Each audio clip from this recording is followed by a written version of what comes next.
함께 기도하고 준비한 설교 나누도록 하겠습니다. 하나님 아버지 감사합니다.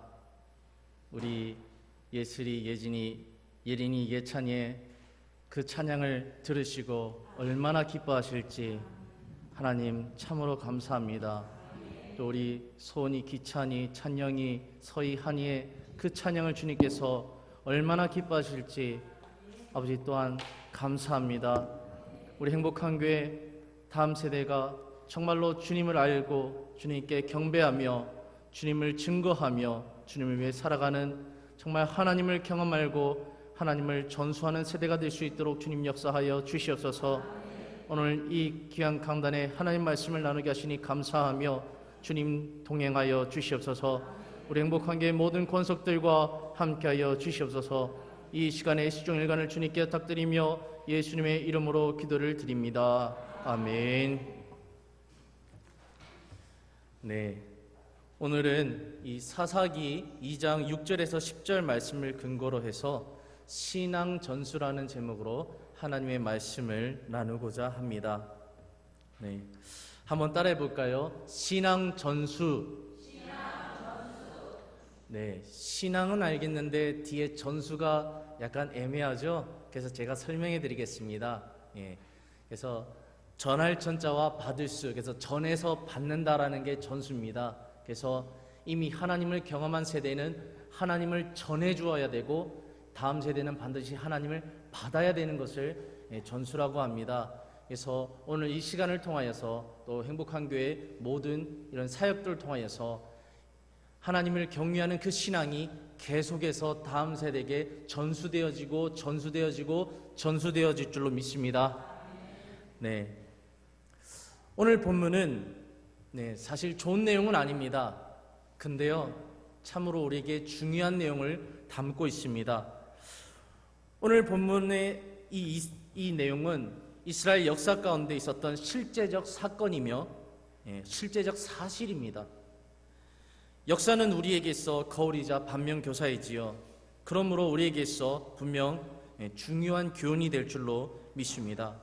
오늘 본문을 보면 하나님을 경외하고 알던 세대가 등장하게 되죠. PPT를 한번 넘겨주시겠어요? 여러분도 다 알다시피 이 출애굽 1세대들은 그리고 1세대와 함께한 어린 시절의 2세대들은 이렇게 애굽의 노예를 벗어나서 하나님을 열재한 가운데 경험하고 유월절 어린 양 예수 그리스도의 그 보혈의 권세를 믿고 그 다음에 이 편한 애굽을 떠날 것을 작정하며 믿음의 행동으로 이제 출애굽하게 되죠. 네, 넘겨주세요. 네, 그래서 기적과 같은 모세 홍해 사건도 경험하게 되고요. 넘겨주세요.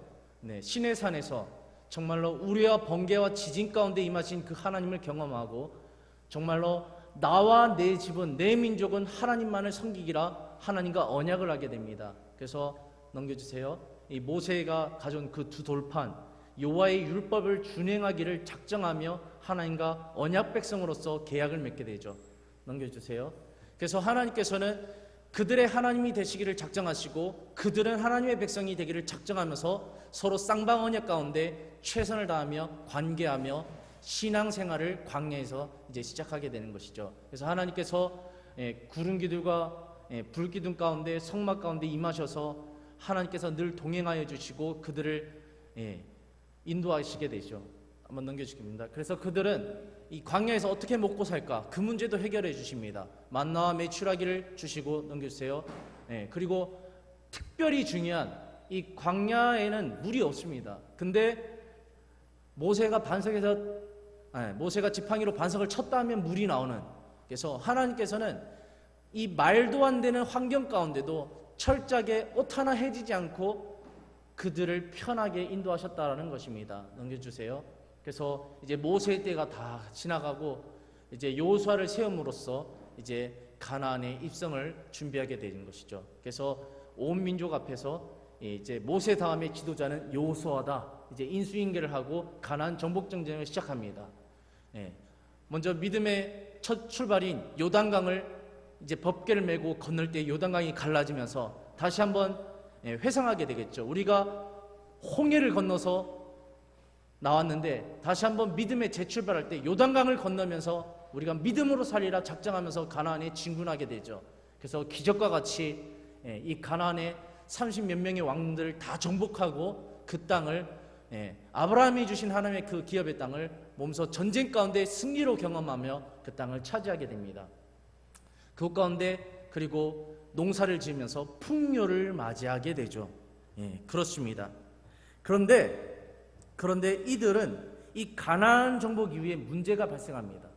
오늘 오전의 말씀과 같이 에브라임 시대와 같이 풍요에 취해버렸습니다. 하나님께서 주신 그 풍요에 취해서 이 풍요를 어떻게 다룰 줄 모르는 겁니다. 그래서 그 풍요를 어떻게 했느냐? 하나님께 갖다 바친 게 아니라 우상에게 갖다 바친 겁니다. 그래서 하나님께서 주신 복을 우상에게 주는 이상한 기이한 현상 가운데 빠지게 되는 것이죠. 그래서 넘겨주세요. 이들은 우상 숭배에 그래서 하나님도 섬기고 우상도 겸하여 섬기는 세대로 전락해버립니다. 그 다음 세대는 어떨까요? 다음 넘겨주세요. 그래서요, 이 가나안에 보면 참 우상들이 많았어요. 그래서 사실 그 땅을 정복했지만요, 그 땅의 문화까지 정복한 건 아닙니다. 그래서 그 땅에는 우상 숭배의 문화가 남아 있었던 것입니다. 그러면 야훼 신앙의 문화로 그것을 제압해 버려야 되는데 오히려 역전당해서 야훼 신앙의 문화는 던져버리고 우상 문화를 취하는 어리석음을 택하게 되는 것이죠. 가나안 땅에는 엘이라는 우상이 있습니다. 바알, 바알브릿, 바알볼, 바알세불, 모트, 아세라, 아낫, 아스타롯, 그모스, 몰렉, 다곤, 이런 많은 신들을 그들이 하나님도 섬기지만 겸하여 섬기면서 우상 숭배의 문화로 빠져들게 되는 것이죠. 우리가 성경을 읽다 보면 제일 많이 등장한 게 바알이지 않습니까? 이 풍요의 신, 비를 주관하는 신. 그 다음에 이 여신들 아세라, 아나, 아스타들은 다 다산의 신입니다. 그래서 풍요 가운데 번성하는 것을 이렇게 바알과 아세라 이런 신앙 가운데 다 내어주게 되어지는 것이죠. 그리고 심지어는 이 몰렉이라는 우상은 자녀를 불에 태워야 됩니다. 그런데 이런 행위도 서슴지 않고 자기 자녀를 불에다 던지면서 우상 숭배하면서 그렇게 야훼 신앙을 던져버리고 살았다는 것이 바로 역사적 사실입니다. 그러므로 하나님께서 그들을 가만두실 수 없어서 살리기 위해서 하나님이 오늘 본문 가운데도 북이스라엘을 살리기 위해서 아수를 사용하시듯이 주변 국가인 암몬, 모압, 블레셋 많은 아모리 족속들 이런 이방 족속들을 통하여서 다시 한번 그들을 일깨우기를 원하셨던 것이죠. 그래서 이런 문화 가운데 하나님도 겸하여 섬기고 우상도 겸하여 섬기는 그들의 자녀들은 어땠겠습니까? 그들은 부모를 보면서 철저하게 깨달았습니다. 아, 신은 다양하다. 이신 저신 다 섬겨도 된다. 하나님만 진짜 신 아니다. 다 똑같은 신이다. 그래서 하나님은 그냥 많은 신들 중에 하나로 전락해버리게 된 것이죠. 그래서 그들은 그 후에 일어난 세대라고 성경은 표현하고 있는데 그들은 다른 세대, 다시 말해 신앙을 전수받은 하나님의 또 다른 세대가 되어야 함에도 불구하고 그들은 another 세대, 하나님과 전혀 상관없는 아예 다른 세대라고 하나님이 지칭해버렸다는 것이 오늘 이 역사적 증명입니다. 그래서 이것은 우리의 거울이자 본보기이자 우리에게 교훈이 될 줄로 믿습니다. 자, 그렇다면 이거는 이스라엘 문화고 그렇다면 우리에게 한번 적용해 보기를 원합니다. 여기 계시는 모든 분들은요 분명 하나님을 경험하고 알고 계신 세대라고 생각됩니다. 한국 사회는 그동안 역사적으로 많은 일들이 있었죠. 요즘 문제가 많이 돼서 다시 한번 환기가 되는 일제강점기 1910년부터 1945년까지 우리가 정말 어려운 가운데도 그러나 그것을 버틸 수 있는 힘도 사실 그 안에 기도하는 자들이 있었기 때문에 하나님이 분명히 독립을 허락하셨다고 저는 생각하고 있습니다. 근데 이렇게 광복 이후에 또 문제가 생기죠. 1950년대에 6.25 전쟁이 발발하죠. 그 후에 보릿고개가 오고 숱한 어려움을 겪었죠. 그 다음에 정말로 먹고 살 길이 없어서 1963년에 파독 광부, 1966년에 파독 간호사를 보내서 해외 자원을 이제 국내에 이렇게 달러를 벌기 위해서 안달간다고 우리 여기 계신 분들의 세대 또는 어머니 세대들은 머리까지 잘라가면서 가발을 만들어서 연명해야 됐던 그런 숱한 어려운 시대들도 있었습니다. 아버님들은 1964년에 베트남 전쟁에 참여하여서 그 전쟁 수당을 받아서 국가를 살리고자 하는 마음에 전쟁에 참여해서 생명을 담보로, 그래서 우리가 이 고속도로가 다 피로 깔려진 고속도로라고 지칭되어 있도록 그렇게 어마어마하게 힘든 세월들을 보냈습니다. 그 다음에 어떻게 해서든 먹고 살자라는 마음으로 1970년대에 새마을운동까지 하면서 악착같이 살아서 결국에는 이렇게 정말 누가 봐도 부러운 나라 대한민국을 일구었다고 저는 생각하고 있습니다. 그런데 이거는 보여지는 표면적인 역사이지만 보이지 않는 역사는 무엇일까요? 한번 넘겨주세요. 바로 기도입니다. 우리 선조들은요, 지금은 산기도 안 합니다. 뭐 저도 안 하죠. 근데 제 앞전 세대, 정말로 한국의 정말로 이 과도기 가운데 있었던 믿음의 선조들은요, 밤새 철야하고 기도원에 가서 몇 날 며칠을 금식하면서 진짜 이도 아니면 저도 아니면 이제 죽기 사유로 까무라치기도 하고 진짜 하나님만밖에 붙들 게 없을 정도로 하나님만 믿고 무릎으로써 이 날을 세웠다고 저는 생각합니다. 그러나 우리가 앞서 이스라엘 문화를 보았듯이 이 이스라엘 조상들도 마찬가지입니다. 거저 나라를 세운 게 아닙니다. 엄청난 고난 가운데 이스라엘 나라를 세운 것이죠. 그러나 그들은 신앙 전수에 실패했습니다. 그것이 우리에게도 거울이 되는 것이죠. 그래서 만약 우리도 이런 많은 과도기 가운데 하나님을 경험하고 체험하고 알고 정말 이 자리에 있지만 혹여나 이스라엘 백성들이 실패했던 그 과거처럼 나만 예수 믿고 끝나리라, 나 하나 잘 믿으면 됐지, 이런 마음을 품는다면 우리는 이 신앙 전수에 실패한 이스라엘의 과거와 결코 다르지 않을 것입니다. 혹여나 이스라엘의 그 가나안의 세대들처럼 하나님도 섬기고 돈도 섬기리라, 하나님도 섬기고 세상도 섬기리라, 하나님도 섬기고 다른 것도 섬기리라고 그런 마음으로 우리가 이 자리에 있다면 그 또한도 하나님 앞에 옳지 않을 것입니다. 그리고 그로 인해서 분명 다음 세대에게 참된 신앙을 전수하는 것에 분명 실패할 것입니다. 그리고 이 후대들은 분명 하나님을 아는 다음 세대가 되는 것이 아니라 하나님을 모르는 다른 세대로 전락해 버릴 것입니다. 그래서 역사가 존재하는 이유, 그것은 잘못을 번복하지 말라는 선조들의 외침이라고 저는 생각합니다. 그래서 잘못된 역사는 결코 반복되지 말아야 됩니다. 그러므로 우리 행복한 교회는 반드시 하나님을 경험한 다음 세대를 남기리라는 각오와 결단이 분명히 있어야 된다고 생각합니다. 그것이 바로 교회 존재의 이유인 줄로 믿습니다. 그렇다면 우리는 고민에 빠집니다. 그러면 우리가 어떻게 하나님을 경험한 다음 세대를 남길 수 있을까? 어떻게 그들에게 내가 경험한 하나님, 정말 살아 역사하시는 그 하나님을 그들에게도 경험시켜주고 하나님을 알게 할 수 있을까? 그들에게 어떻게 하면 신앙을 전수해 줄 수 있을까? 정말 많은 말이 필요합니다. 근데 그런 많은 말도 중요하지만 저는 오늘 이 시간만큼은 방향성만은 같이 공유하며 갔으면 좋겠습니다. 그래서 오늘은 두 가지의 방향성을 같이 공유하기를 원하는데요. 그러기에 앞서서 두 가지 방향성은 바로 교회의 방향성과 가정의 방향성입니다. 근데 그 두 가지에 앞서서 우리가 시대를 모르고 접목시키면 안 됩니다. 그래서 오늘날 현 시대가 어떤지를 한번 생각해보고 어떤 방향으로 나갈지 우리가 전체가 생각해보고 고민해보고 함께 나가보기를 원합니다. 넘겨주세요. 네, 그렇습니다. 이건 아까 가나안에 정복해서 풍요를 누렸듯 우리 한국 사회가 이렇게 풍요 가운데 있다는 것을 단편적으로 보여주기 위해서 이렇게 월드타워의 멋진 그림, 한국의 바벨탑을 보여주고 있습니다. 다음으로 넘겨보십니다. 자, 그렇다면 우리는 질문을 던져봐야 됩니다. 왜 다음 세대가 줄고 있을까? 왜 이렇게 줄까? 그것은 사회적 요인을 무시할 수 없습니다. 왜냐하면 교회는 사회 안에 있기 때문입니다. 한국 국가 안에 있기 때문입니다. 그래서 한국의 사정을 모르면 왜 교회에 다음 세대가 없는지에 대해서 이해를 잘 못할 수밖에 없는 것이죠. 그래서 한국의 사정을 한번 살펴보겠습니다. 네, 보시면 잘 안 보이실 수도 있지만 이것은 경제 성장률 추이입니다. 여기 갑자기 밑으로 삐끗하는 거 보이죠? 이거는 IMF입니다. 그래서 한국이 정말로 새마을 운동부터 달려와서 그동안 엄청난 경제 성장을 해왔습니다.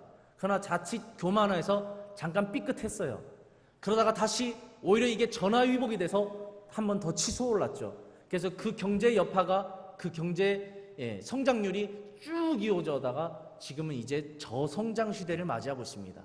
동력을 잃어버린, 그냥 다시 말하면 연명하고 있는 경제 상황이라고 볼 수 있겠죠. 다음 넘겨주세요. 그래서 쉽게 보면 이렇게 축 치솟았다가 이제 뚝 떨어져서 이제 쭉 낮은 퍼센테이로 가는 것이죠. 그래서 지금은 우리가 경제 성장률이 2% 정도밖에 되지 않습니다. 그래서 다시 말하면 성장이 거의 없다는 거죠. 유지만 할 뿐이라는 거죠. 그만큼 경제가 어렵습니다. 그럼 경제가 어려운 것을 왜 우리가 알아야 됩니까? 이것이 중요합니다. 경제가 어려운 것은 많은 것을 파생시킵니다. 다음 넘겨주세요. 경제가 어렵다는 것은요, 취업이 어렵다는 겁니다. 어른 세대들은 왜 젊은 사람들이 결혼도 안 하고 자녀도 안 낳는지 이해를 못 하겠다는데 저는 이해가 너무 잘 됩니다. 너무 이해가 잘 돼요. 간단히 말하면 30대가 되어서 집을 살 수 있는 사회인가라는 질문을 받을 때 아무도 집을 못 삽니다. 왜죠? 20년은 벌어야 살 수 있는 게 한국 사회입니다. 그렇습니다. 그래서 출발을 못 하는 거죠. 경제는 이 결혼과 출산과 많이 관련이 있습니다. 그래서 보시다시피 혼인 건수가 점점 줄고 있고요. 초혼 연령이 계속해서 높아지고 있는 겁니다. 왜죠? 경제력이 없으니까 결혼을 못 하는 겁니다. 안 하는 게 아니라. 그 다음에 자녀도 못 낳는 거죠. 그래서 저출산율과 이런 모든 것이 결국에는 경제 때문에 먹고 살 길이 막막해서 가정을 꾸리는 이것들이 어려워진다는 것이죠. 거기에 따라 무엇이 발생합니까? 넘겨주세요. 그래서요, 제 또래 애들은요 결혼 안 합니다. 대부분 안 해요. 거의 절반 가까이 안 합니다. 못 합니다. 그래서 보면은 1인 가구가 계속해서 치솟고 있습니다. 그래서 2035년 되면은 거의 40몇 %, 아마 더 가면 이제 인구 절반이 다 혼자 살 거예요. 그만큼 결혼하는 것이 선택이 되었고 결혼하는 것이 힘든 것이 되었다는 것이 사실 사회적 현실입니다. 그래서 결혼을 안 하니까 어떻게 될까요? 다음 넘겨주겠습니다. 학생 수가 줄겠죠. 왜죠? 안 낳으니까 애가 없습니다. 그래서요, 초등학생도 계속 줄고 있어요. 그래서 지금 쭉쭉쭉 줄어서 다음 넘겨주세요. 교사가 한 반에 맡았던 숫자가 또 계속 줄고 있는 거예요. 여기 계신 분들은 한 반에 뭐 7, 80명을 경험한 세대도 있을 겁니다. 제 때는요, 50명입니다. 50명. 근데 우리 예찬이 요런 애 때들은요, 지금 20몇 명이에요. 툭 떨어지고 있습니다. 다시 말하면 저출산율 가운데 아이가 없다라는 거죠. 그 없는 아이들 중에 많은 교회가 그 아이들을 경쟁하고 있으니 얼마나 더 없겠습니까? 그래서 사회에도 아이가 없다. 그래서 교회도 아이가 없는 게 당연하다고 보시면 맞습니다. 그럼에도 불구하고 우리는 이 다음 세대 사역에 분명 힘써야 되는 것이 옳은 줄로 믿습니다. 넘겨주세요. 그래서 보면요, 이 10대와 70대가 인구 역전 현상이 일어났습니다. 그래서요, 사회는 지금 노인들이 많습니다. 아이들이 적고요. 마찬가지로 교회도 노인들이 많고 아이들이 적은 게 사회 인구 구조와 딱 똑같다라는 것이죠. 그래서 너무 실망할 것도 없고 너무 좌절할 것도 없고 그나마 있는 아이들을 소중하게 여기고 우리가 최선을 다해서 다음 세대를 남기고 또 이들을 통해서 더 다음 세대를 남기는 데 힘써야 된다는 것이 오늘날 이 한국 구조 사회적 현실이라는 것을 우리는 감안해야 될 것입니다. 넘겨주세요.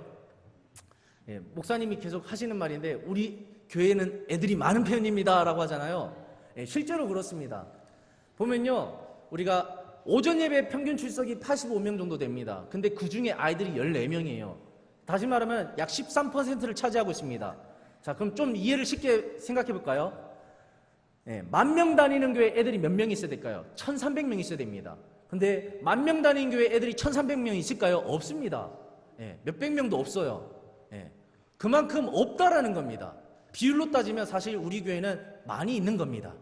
그래서 너무 자잘하지 마십시오. 우리 교회는 다른 교회보다 비율이 높습니다. 더 없는 교회가 많아요. 그래서 작년 대비 학생들이 많은 편입니다. 그러나 우리가 선한 욕심을 내야 되지 않습니까? 그래서 더 많기를 소망하기를 바라면서 이 기도하는 것이 또 우리에게 분명 필요할 줄로 믿습니다.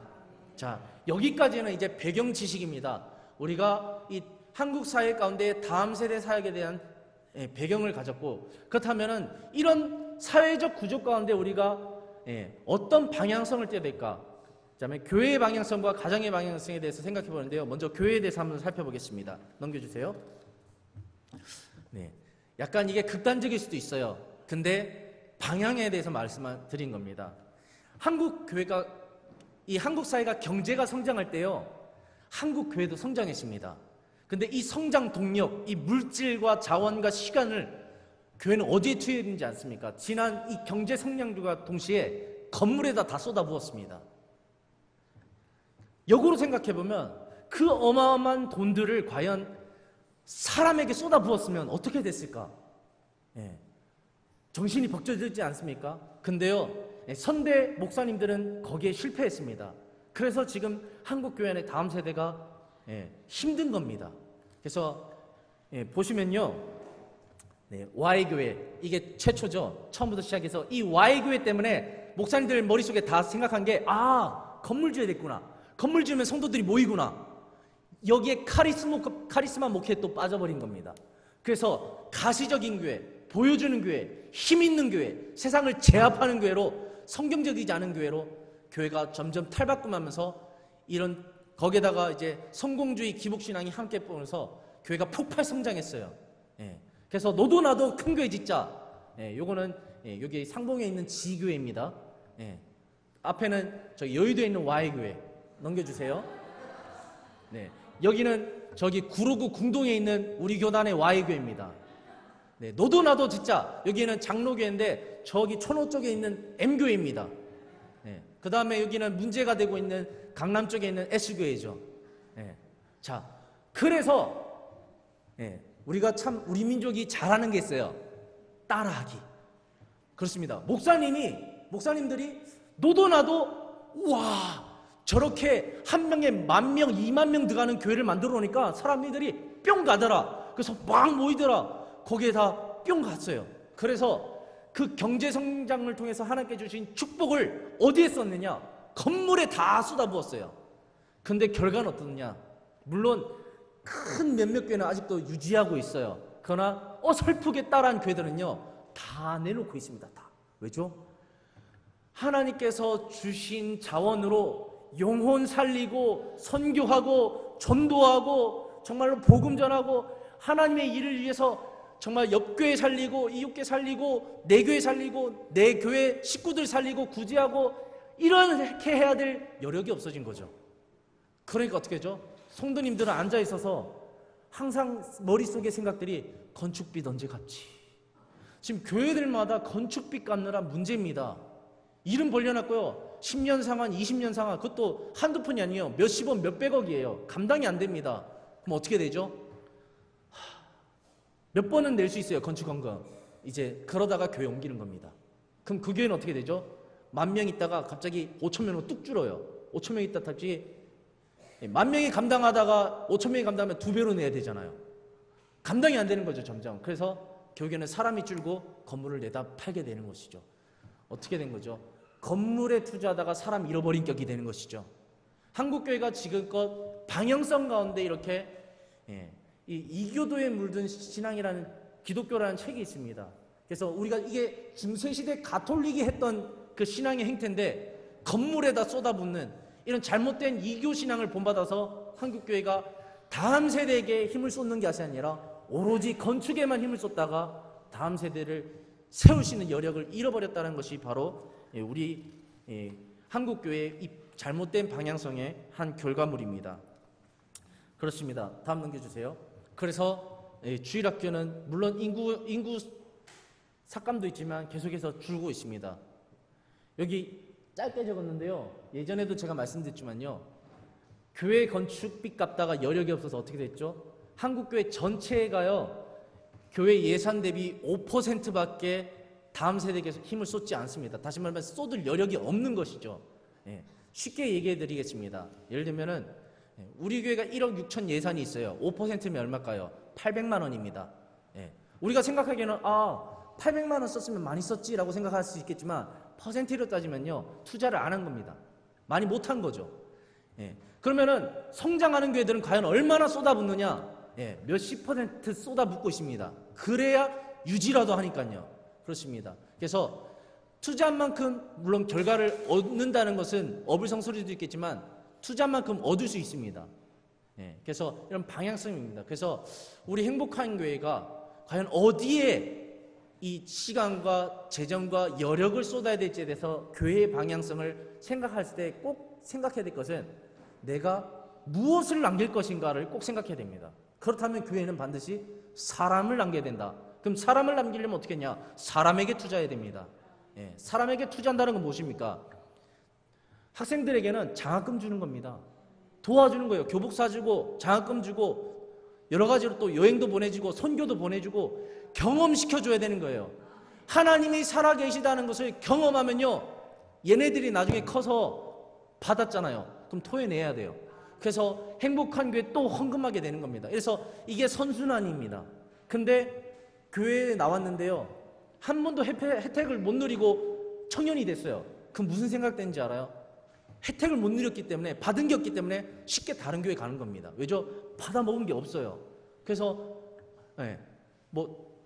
쉽게 갈 수 있는 거죠. 자, 그래서 다음 넘겨보겠습니다. 그래서 우리에게는 헌신할 기회가 있습니다. 물질도 있고요, 시간도 있고 여러 가지가 있습니다. 근데 만약 그런 것들을 이제 건물이나 다른 것들이나 다른 쪽으로 한다면요, 반드시 교회는요 침체되고 쇠퇴합니다. 그리고 마지막 끝은요 매각입니다. 없어집니다. 우리가 요한계시록의 7교회 다 사라졌지 않습니까? 특히 이걸 제일 잘 보여주는 게요, 미국의 수정교회입니다.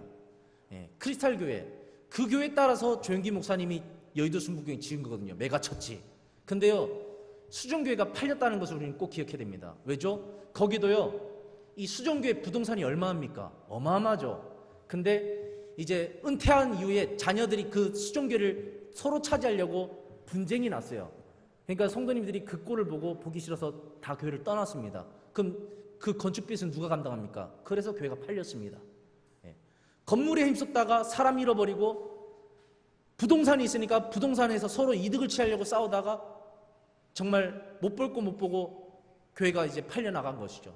그렇습니다. 교회가요 너무 가진 게 많으면요 이 가진 것 때문에 싸웁니다.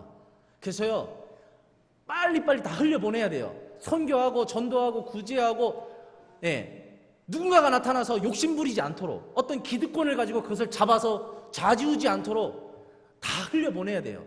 그럴 때에 교회는 계속해서 이상한 애 또 채워지네 역사를 경험하고 하나님의 역사하심을 경험할 수 있는 것이죠. 그래서 교회가 어떤 많은 것을 갖고 있는 것이 결코 좋지 않습니다. 오히려 사회한테 욕먹죠. 우리가 M교회도 부동산이 1600억에다가 헌금이 800억이나 있다, 어마어마하게 잘하는 것 같지만 사람들 다 욕합니다. 그 돈 왜 갖고 있냐고. 빨리 사회에 환원하고 흘려보내야지 그거 왜 갖고 있냐고 다 욕합니다. 왜죠? 교회의 본질이 무엇인지를 교회 밖에 사람들은 너무나도 잘 아는데 교회 안에 있는 사람들은 모른다는 겁니다. 그래서 사회에서 지탄을 받고 있는 것이죠. 다음 넘겨주세요. 그래서 우리는 건설적인 방향, 물질과 시간을 다음 세대를 위해서, 또 이웃교회를 위해서, 개척교회를 위해서 전도하는데, 헌신하는데 이렇게 흘려보내서 할 때 하나님은 그래 내 방법이다, 내가 역사하는 방법이다 해서 하나님 부어주시지 않겠습니까? 그래서 어쩔 수 없습니다. 받을 만한 그릇이 돼야지 하나님은 반드시 부어주십니다. 받을 만한 그릇이 아닌데 어떻게 부어주겠습니까? 하나님의 교회는 하나님의 방법대로, 하나님의 방향성대로 가야지 하나님이 반드시 부흥을 주십니다. 그런데 엉뚱한 방향으로 가면요 절대로 부흥을 주시지 않습니다. 오늘 본문처럼 북이스라엘을 때리십니다. 오히려 정신 차려라고 때리시고 다시 원점으로 만들어 주시는 거죠. 다시 새 출발해라라고. 그렇습니다.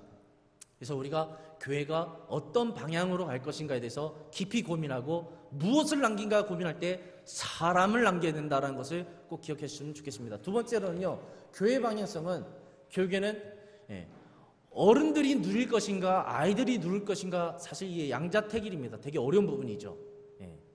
헌금은 어른들이 해요. 근데 돈은 누가 써죠? 아이들이 쓰죠. 때로는 기분 나쁠 수도 있어요. 내가 헌금했는데 내가 누려야 되는데 왜 아이들이 누려야 되지? 아이들이 쓰지? 근데요, 이게 하나님의 방법입니다. 하나님은 이렇게 낮은 대로 흘러가기를 원하세요. 그래서 부흥하는 교회는요, 교회 문화나 구조나 프레임이나 예배 순서나 예배 형식이나 모든 것이 낮춰져 있어요. 어린아이 쪽으로. 부흥하지 못하는 교회일수록 어른들에게 맞춰져 있어요. 그럼 어떻게 되냐? 아이를 얻고 다음 세대를 얻고 부흥을 원하면요, 철저하게 낮춰야 돼요. 예수님이 왜 성육신 하셨습니까? 낮아져야 살려낼 수 있기 때문입니다. 그래서 교회 이 공간이나 교회 예배 형식이나 구조나 모든 체계들이나 모든 방향성들이 아이들에게 맞게 나아가야 됩니다. 그렇습니다. 이 공간 안에 요즘 애들은요, 웬만한 공간에 있지 않습니다. 제가 사랑하는 아내가 생겨서 이쪽 저쪽 때로는 좋은 곳에 가는데요, 뭐 여기 성수동에도 보면은 성수 연방, 그런데 성수동 카페거리 그런 데 있지 않습니까? 리모델링 기가 막힙니다. 에어컨 빵빵히 나오죠. 막 너무 아름답죠. 그 공간 안에 있고 싶어서 서로 모입니다. 오지 말래도요, 막 모여들어요. 왜죠? 좋은 데니까요. 아름다우니까요. 있고 싶은 공간이니까요. 그래서 깨어있는 교회들은 빨리빨리 바꿔갑니다. 빨리빨리 구색을 맞춰야지, 시대보다 앞서가야지 모이지, 뒤처져서 따라가면요, 나중에 다 해놓으면 이미 또 사회는 더 앞서가 있어요. 그래서 그 따라가기가 참 어렵긴 하지만, 우리 정말로 청년들이, 아이들이 정말 뛰놀고 여기 진짜 우리 공간이라는 느낌이 들 정도로의 우리를 위하고 있다는 시스템이 갖춰진다면, 그런 방향으로 간다면 교회는 또 성장하는데 동력을 얻지 않을까 생각되어집니다. 물론 어려운 부분입니다. 그렇다고 이건 사실 선택입니다. 왜냐면요, 아까 말씀드렸듯이요, 사회는 고령화되고 있어요. 그래서 사실 어른들에게 투자하는 게 빨라요. 어른들에게 투자하면요, 당장의 결실을 볼 수 있고 더 많이 모일 수 있어요. 당장은요. 근데 만약을 붙이는 겁니다. 만약 정말 저 어린아이 세대를 교회가 얻고 싶다면 내려놔야 돼요. 누리는 것들을 내려놓지 않으면 애들은 오지 않습니다. 그래서 그건 선택입니다. 우리 행복한 교회도 이대로 만족할 수 있어요. 왜죠? 이대로가 연령층을 봤을 때 어른들에게 맞추는 게 분명 맞아요.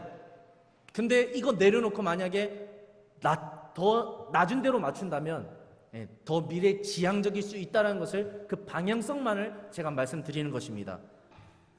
다음으로 보겠습니다. 이제는 가정의 방향을 한번 살펴보는데요. 먹고 살기 바빠지면서 문제점이 등장했는데요. 이 가정에 부모들이 바빠졌어요. 그래서 엄마 아빠 둘 다 맞벌이 해도 먹고 살기 힘든 시대입니다. 바빠요. 그러니까 어떻게 되죠? 넘겨주세요. 위탁하는 게 익숙해졌어요. 그래서 언제부터 위탁하냐면요, 영아 때부터 위탁합니다. 좀 여유가 되는 분들은요, 친정 엄마한테 위탁해요. 제일 만만하니까요. 근데 그럴 형편도 안 된다. 유치원, 어린이집에 위탁합니다. 영아도 받아줘요. 그래서 맡겨놓고 일하러 가는 거죠. 근데 여기서 문제가 생기는 거죠. 어떤 문제요? 전인적인 교육은 못 받습니다. 왜죠? 남이거든요. 아무리 잘 가르쳐도요, 남이에요. 그래서 아이는 부모의 말을 더 비중 있게 듣지 남의 말 그렇게 비중 있게 듣지 않습니다. 당장은 선생님 앞에서 잘 할 수는 있어요. 근데 속은 안 변해요. 속을 바꿀 수 있는 거는 부모의 역량이라고 저는 생각합니다. 넘겨주세요. 오늘날 이제 초등학교 6년, 중학교 3년, 고등학교 3년, 약 12년간 공부를 하죠. 많은 교육을 받아요. 학교에서 12년 받고, 학원에서 12년 받고, 교회에서 12년 받고, 가정에서 12년 받고, 이게 중첩돼서 12년의 교육을 받아요. 근데 중요한 거는 과연 이런 교육이 신앙 전수와 관련이 있는가 생각해 볼 때, 사실 신앙 전수가 제대로 되어지지 못하고 있어요. 그래서 교회에서 통계상으로 보면 이제 중고등학생 시절을 보내고 100명을 남겼다면 실제적으로 청년부에 남는 애들이 5명밖에 되지 않는다는 것이 현실입니다. 그래서 그만큼 부모 눈치 봐서 앉아있지만 신앙은 전수되지 않았다라는 것이죠. 그만큼 이 교육이 뭔가 문제가 있다라는 것이죠. 왜 문제가 있을 때 많은 이 다음 세대에 연구하는 분들이 문제는 결국에는 위탁교육에서 부모교육으로 돌아가야 된다라고 다들 한 목소리를 높이고 있습니다.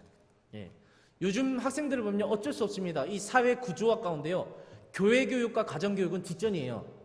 학교 교육과 학원 교육 요것만 붙잡고 있어요. 왜죠? 대학 가야 되니까요. 취업해야 되니까요. 먹고 살아야 되니까요. 그래서 때로는 부모님들도 어쩔 수 없이 이런 말 하죠. 아무 생각 말고 대학만 가라. 너는 아무 생각하지 말고 대학만 가라. 그래서 진짜 아무 생각 안 하고 대학 가요. 대학 가보니까 이제 내 생각할 기회가 된 거예요. 그래서 교회 안 나버리는 거죠. 이제는 내가 선택할 수 있다.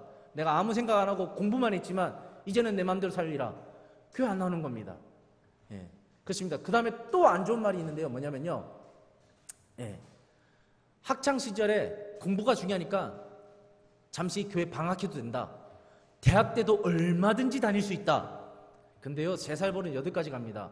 원래 안 다니던 교회를 어떻게 또 나가요? 못 갑니다. 많은 제가 강남에 사역하는 친구한테 고민을 들어보면요, 애들 안 보내요. 중간 기말 때 안 보냅니다. 딱 잘라서 안 보냅니다. 왜죠? 전도사님, 우리 애 지금 뭐가 중요한지 아세요? 대입이 제일 중요해요. 대학 가고 교회 나올 수 있잖아요. 얼마든지 할 수 있는 걸 왜 강요하세요? 우리 애들 대학 가면 보낼게요. 애가 대학 갔어요. 엄마, 나는 이제 엄마 말 안 들어. 난 성인이야. 안녕. 교회 안녕. 신앙 전수가 안 되는 것이죠. 그렇습니다. 우리가 어떤 교육에 대해서 정말로 사활을 걸고 어렸을 때부터 목숨 걸지 않으면요, 잃어버립니다. 내 뜻대로 되지가 않습니다. 왜죠? 하나님 방법대로 안 했으니까요. 하나님 방법대로 안 했으니까 당연히 안 좋은 결과를 얻게 되는 것이죠. 넘겨주시겠어요? 왜 교회 교육의 한계를 느끼냐면요, 이거는 일주일의 시간입니다. 하루 24시간 곱하기 7, 168시간입니다. 근데 사역자는 애들 1시간 만나요. 168시간 딴 생각하는 애를 1시간 동안 붙잡고 있는다고 걔가 옳은 생각을 합니까? 안 한다는 거죠. 어떻게 사람으로 바꿀 수 있겠습니까? 어떻게 하나님의 사람으로 바꿀 수 있겠습니까? 불가능합니다. 그럼 어떻게 되냐? 168대 1시간, 사역자도 최선을 다하지만 더 중요한 것은 사역자 이전에 부모가 자녀를 교육해야 된다는 것이 많은 교육학자들의 결론입니다. 사역자가 아무리 얘기해도 부모가 믿음을 전수해주지 못하면 말짱 꽝이다. 이게 결론입니다. 그래서 많은 이 다음 세대 학자들이 부모 교육으로 돌아가야 된다. 모든 부모가 먼저 책임을 져야 된다라고 발언하고 있습니다. 다음 넘겨주세요. 그러면 어떻게 해야 되냐? 그것은 유대인의 교육을 모델링 삼아야 된다. 유대인들은요, 참 지혜로운 민족이에요. 그래서 3세 때부터 13세까지 10년 동안 사활을 겁니다. 이 10년 안에 신앙 전수를 못해주면 끝이다라는 마음으로 10년 안에 딱 끝내버립니다. 그 이유는 신경 쓰지 않아요. 왜죠? 이미 유대인이 되었기 때문입니다.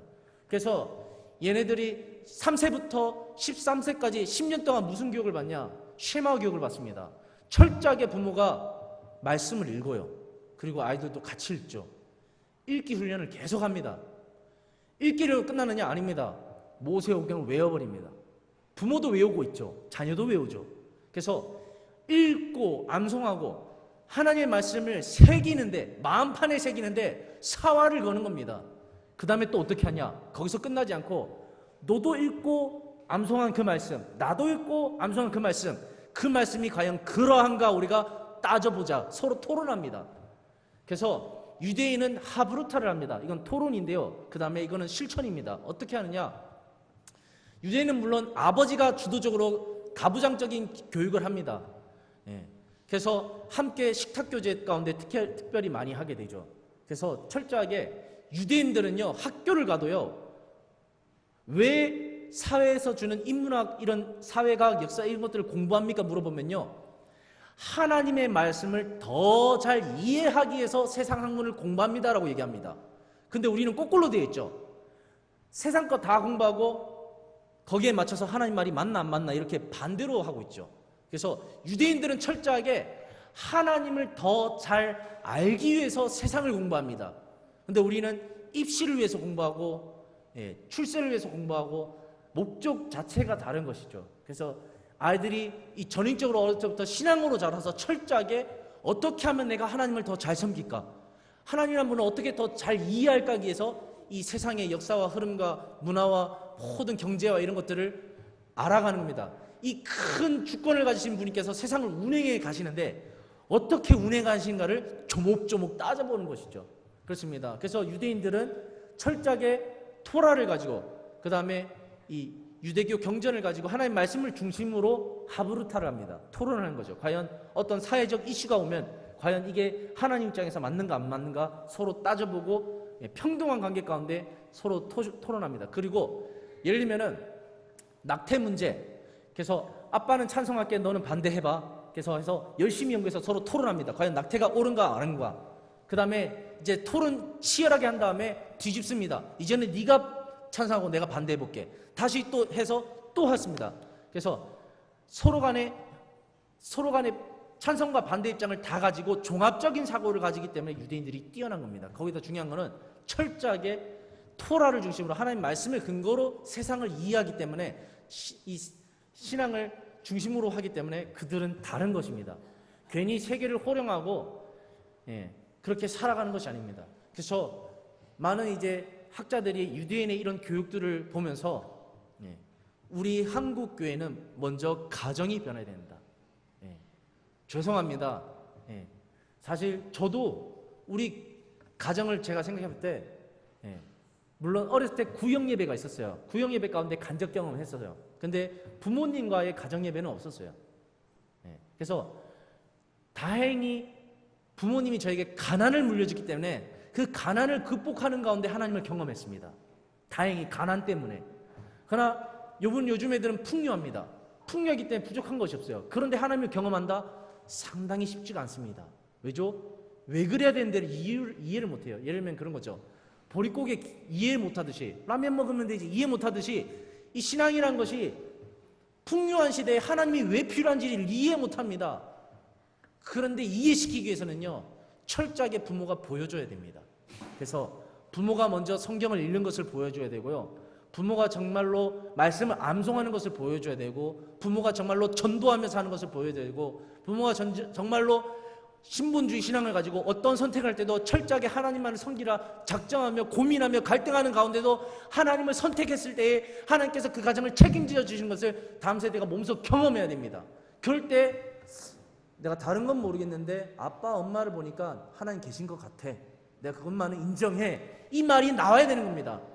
그런데 우리 가나안 1세대들이 실패했던 것처럼 풍요의 시대 때 많은 타협하는 부모를 보고 다음 세대는 어떤 생각을 했을까요? 똑같은 생각합니다. 우리 엄마 아빠 보니까 하나님 없는 것 같아, 그냥 종교생활 하는 거야, 종교는 선택의 자유야, 나는 선택할래, 나는 안 할래. 대부분 애들이, 제가 이 교회 안 나오는 중고등학생 학창시절에 애들을 만나보면 다 이 소리를 하는 거예요. 종교는 선택인데요. 너 그 소리 어디서 했냐? 우리 엄마 아빠 다 선택하던데요. 다 보고 배우는 겁니다. 그래서 철저하게 부모가 교육해주지 않으면 교회 데리고 와도요, 1시간 교육시켜도 안 먹힙니다. 왜죠? 집에 가면은 엄마 아빠가 싸우고 말씀대로 안 살고 불신앙 가운데 있고 우상 숭배하고 잘못을 행하고 하나님 살아계시지 않거든요. 그래서 우리는 철저하게 어디로 돌아가느냐? 가정교육으로 돌아가야 됩니다. 우리 한국 부모가 참 잘못된 게, 물론 구조 때문에 어쩔 수 없습니다. 제 동생도 유치원 교사하다가 때려쳤어요. 왜 때려쳤느냐? 여기 스크래치 나면요, 부모가 전화해서 2시간 동안 따집니다. 그러면서 이 교사는 생각하게 된 거죠. 그럴 거면 왜 맡겼어? 책임을 안 지고 얼마나 갈구는지요. 그래서 그만뒀어요. CCTV까지 보면서 24시간 감시해요. 얼마나 이 압박감이 괴로운지 못 해먹겠다라는 겁니다. 그래서 그만뒀습니다. 그렇죠? 그래서 우리 신앙인도 혹시나 그렇게 되면 안 됩니다. 아, 목사님께 맡겼으니까, 전도사님에게 맡겼으니까, 사역자에게 맡겼으니까 난 됐다. 그러놓고 나중에 아이가 신앙이 없으면 사역자들이 뭐 했습니까?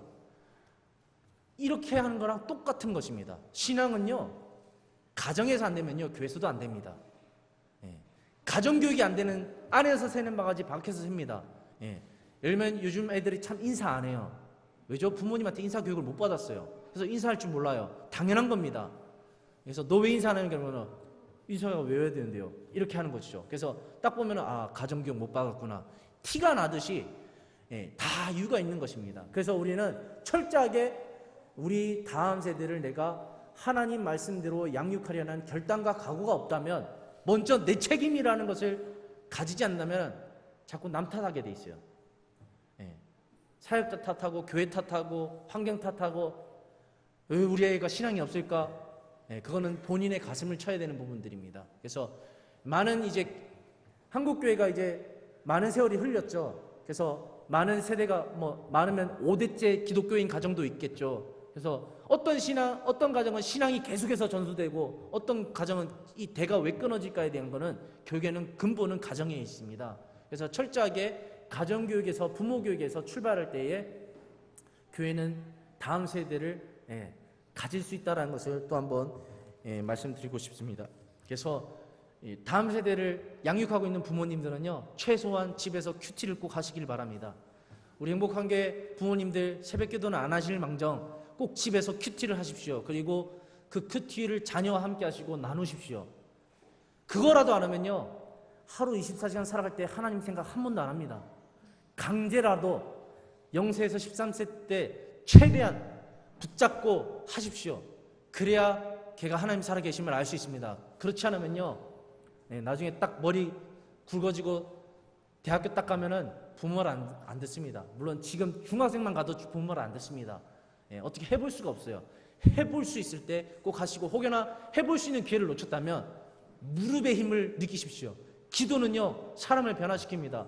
저도 고3 때 변했거든요. 왜 변했느냐? 부모의, 어머니의 그 처절한 무릎의 기도 때문에 제가 회심했습니다. 그래서 때를 놓쳤다고 낙심할 것이 아니라 기도하면 하나님 분명 역사하신다는 그 믿음을 갖고 자녀의 영혼 구원을 위해서 함께 힘썼으면 좋겠습니다. 이제 말씀을 마무리 짓겠습니다. 넘겨주세요. 그래서 오늘 제가 말씀드린 방향성을 남길 때에 꼭 생각했으면 좋겠습니다. 교회는 사람을 남겨야 된다.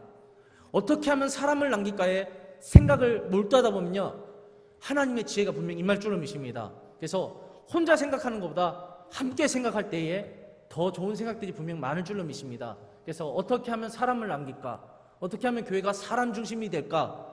이런 고민을 함께 해주셨으면 좋겠습니다. 두 번째로는 가정을 생각할 때에 내가 삶으로 또한 교육으로 아이에게 정말 예수가 살아계심을 내가 증명하리라는 각오를 함께 가졌으면 좋겠습니다. 그래서 교회 교육에 맡기는 게 아니라 학교 교육, 학원 교육에 맡기는 게 아니라 내 가정에서 내가 내 교육, 부모 교육에 승부수를 걸리라는 각오가 분명 우리에게 필요할 줄로 믿습니다. 이러한 방향성 가운데 나아간다면 분명 우리가 단번에는 많은 숫자를 얻을 수 없겠지만 점차적으로 많은 다음 세대를 얻을 수 있지 않을까. 함께 이런 방향성을 공유하고 그 대안을 모색하며 나아간다면은 우리에게 지혜가 있고 그 지혜 가운데 다음 세대를 얻는 것을 돌파해낼 수 있지 않을까. 이렇게 부흥을 꿈꿀 수 있지 않을까. 이렇게 한번 생각해 봅니다. 마지막으로 권면드린 것은 꼭 설교를 들으면요, 어떤 분은 시험을 당하고 어떤 분은 은혜를 받습니다. 그래서 오늘 다 성령 충만하셔서 은혜 받으시기를 주 예수 그리스도 이름으로 축복합니다. 기도하겠습니다. 하나님, 혹여 부족하게 전한 거 있다면 은혜로 받아들일 수 있게 도와주시옵소서. 하나님, 우리 행복한 교회가 정말로 다음 세대를 얻을 수 있는 방향성 가운데 설 수 있도록 도와주시고, 혼자서 할 수 없습니다. 우리가 교회로 모인 이유가 무엇입니까? 같이 함께 뜻을 나누고 생각을 나누고 함께 기도하고 함께 전도하고 함께 복음 전하고 함께 다음 세대를 세울 수 있기 때문에 함께 모여 있는 것이 아니겠습니까? 우리가 함께 그것을 꿈꾸며 기대하며 지혜롭게 하나님의 지혜를 구하며 아버지 미래를 향한 대안을 모색하며 나갈 수 있도록 주님 붙잡아 주시옵소서. 주님께 모든 것을 의탁드리며 살아계시고 역사하시고 다시 오실 주 예수 그리스도의 이름으로 이 시간 간절히 기도를 드립니다. 아멘.